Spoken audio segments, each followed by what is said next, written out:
Vale, hoy nos metemos de lleno en una historia de supervivencia. Pero ojo, no es la típica historia de espadas y escudos contra un enemigo que se puede ver y tocar. No, no. Esta es la historia de Eric Kur, un náufrago, y su lucha contra algo, bueno, algo mucho más sutil, casi invisible pero a la vez impenetrable, los muros de la cultura y el idioma. Para meternos en la piel de Eric y sentir lo perdido que estaba, primero tenemos que imaginar su mundo. A ver, el invierno de donde él viene era una bestia salvaje, ruidosa, vientos que aullaban, nieve que lo sepultaba todo, ¿no? Pero el frío de Japón, nada que ver. Era un frío distinto, un frío, digamos, preciso, afilado y, sobre todo, silencioso. No era un frío que gritaba, sino uno que se te metía dentro, poco a poco, dejándolo solo, completamente solo, en un silencio que, para él, era totalmente desconocido. Y así, mientras su cuerpo empezaba a sanar gracias a los cuidados de una mujer, Kaede, su mente se estampaba contra el primer gran obstáculo, el primer muro. Intentaba comunicarse, claro, preguntar, pero sus palabras, esas palabras nórdicas, tan ásperas, tan guturales, es que literalmente rebotaban contra el silencio educado de ella. Era, no sé cómo gritar en el vacío. No había eco, no había respuesta. Pero es que la cosa iba más allá de no entender el idioma. Él estaba viviendo en sus propias carnes lo que se conoce como mokusatsu. Es una palabra japonesa, domosatsu, que significa algo así como matar con el silencio, ignorar. Y no es que fuera por maldad o por hostilidad, ¿eh? Es una respuesta cultural a lo que simplemente no se comprende. Pero claro, para Eric, para él, era como si de repente el mundo entero se hubiese quedado mudo. Una sensación terrible. Bueno, pues en cuanto se recupera un poco físicamente, empieza la verdadera batalla. Le ponen un tutor, un anciano, que se pasa el día repitiendo sílabas. Sonidos que parecen súper sencillos, ¿no? Ka, ke, ki. Pero en la boca de Eric sonaban a cualquier cosa menos a eso. Sonaban ásperos, casi violentos, mal. Y claro, con cada intento que fallaba, su frustración iba a más y a más. Y lo peor es que esa frustración no se quedaba dentro, no. Pronto se convirtió en pura humillación. Empezó a oír susurros a su paso, los sirvientes le pusieron motes, bastante crueles por cierto, hacha mellada, lengua de piedra, hasta el niño que habla con la boca llena de grava. Imagina, cada risita por lo bajo era un golpe, un recordatorio constante de que estaba fracasando. El momento en que todo estalló llegó en una clase de caligrafía. Le dan un pincel, a él, a unas manos acostumbradas a la madera, al acero de una espada, no a esa delicadeza. Lo intentó, de verdad que sí, pero aquello no era lo suyo. Y de repente, ¡zas!, el pincel resbaló. Un simple error, un movimiento torpe, pero en ese mundo de precisión, de control absoluto, ese pequeño error fue la gota que colmó el vaso. La mancha de tinta negra, ahí, extendiéndose por el papel, por su mano. Era como ver su propio caos interior hecho mancha. Y ahí fue. En ese preciso instante, algo dentro de él se rompió. ¡Pum! Toda la frustración que llevaba dentro, toda la humillación, toda esa impotencia, explotó. No fue algo que decidiera hacer, ¿eh? Fue una fractura, un cortocircuito. Y su reacción fue brutal, totalmente desmedida. Agarró la tablilla de madera con la que practicaba y la reventó contra la mesa. 1, 2 y 3 veces. 3 golpes secos, violentos, que hicieron añicos la madera y sobre todo el silencio aplastante de aquel lugar. Fue un acto de pura y absoluta desesperación. Pero, ¿cuál fue la respuesta a esa violencia? Pues más silencio, nada de gritos, nada de castigos físicos.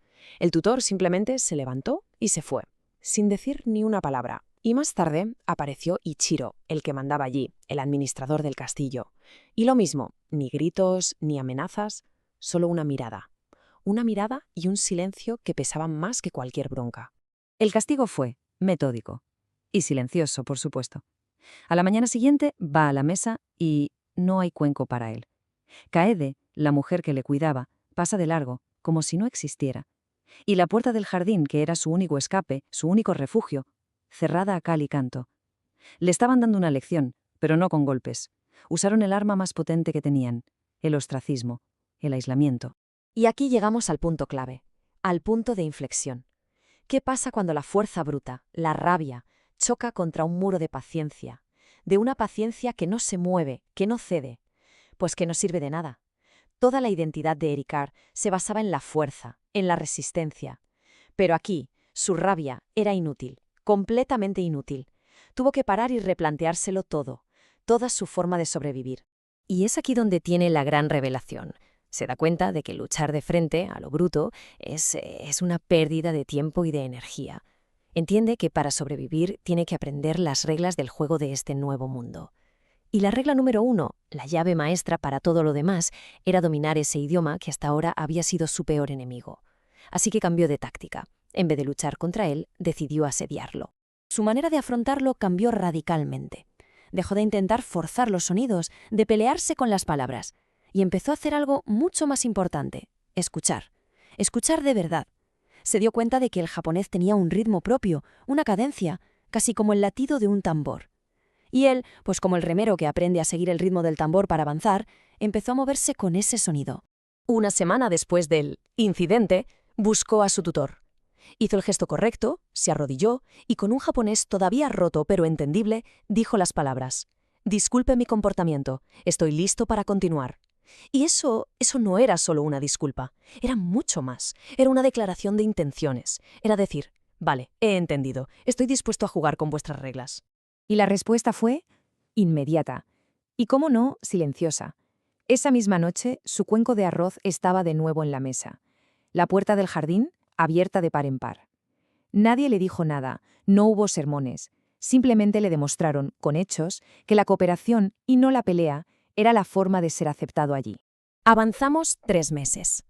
3 meses en los que se dedicó en cuerpo y alma a estudiar, a escuchar, con una disciplina férrea. Y el escenario ya estaba preparado para el momento de la verdad, el momento que iba a demostrar lo mucho que había cambiado. Y no solo en su forma de hablar, sino en su forma de ser. Y entonces ve a Ichiro, el hombre del silencio, la figura de poder absoluto en ese castillo. Y en vez de bajar la mirada y esquivarlo como habría hecho antes, se acerca a él. Y con un acento que aún se notaba extranjero, pero con una claridad que se había ganado a pulso, le suelta su primera frase completa, espontánea. «Disculpe, ¿dónde está el comedor?». Nada menos que a Ichiro. La respuesta de Ichiro fue normal, simple, directa, al final del corredor, a la izquierda. Unas palabras sin más, ¿no? Pues no. El significado de esa simple respuesta era gigantesco. No hubo sorpresa en su voz, ni desprecio. Solo reconocimiento. Al contestarle, Ichiro no solo le estaba diciendo dónde estaba el comedor, le estaba diciendo: «Te reconozco, existes en mi mundo». Y justo en ese momento, mientras caminaba por ese pasillo, Eric sintió algo muy profundo. Se dio cuenta, y lo aceptó, de que el niño del norte, ese joven cabezota y violento que llegó allí como un náufrago, se estaba desvaneciendo. Estaba dejando de ser solo un extranjero perdido para convertirse en otra cosa, algo que su nuevo entorno estaba moldeando. Y la historia termina así, con esa idea tan potente. Algo nuevo estaba naciendo dentro de él, pero aún no tenía nombre. Y es que la transformación, la de verdad, no es algo que pase de un día para otro. Es un proceso lento, silencioso, y nos deja con una pregunta en el aire, ¿no? Cuando la vida nos obliga a adaptarnos a un mundo que no es el nuestro, ¿qué parte de lo que éramos se queda por el camino y qué es exactamente lo que nace para ocupar su lugar?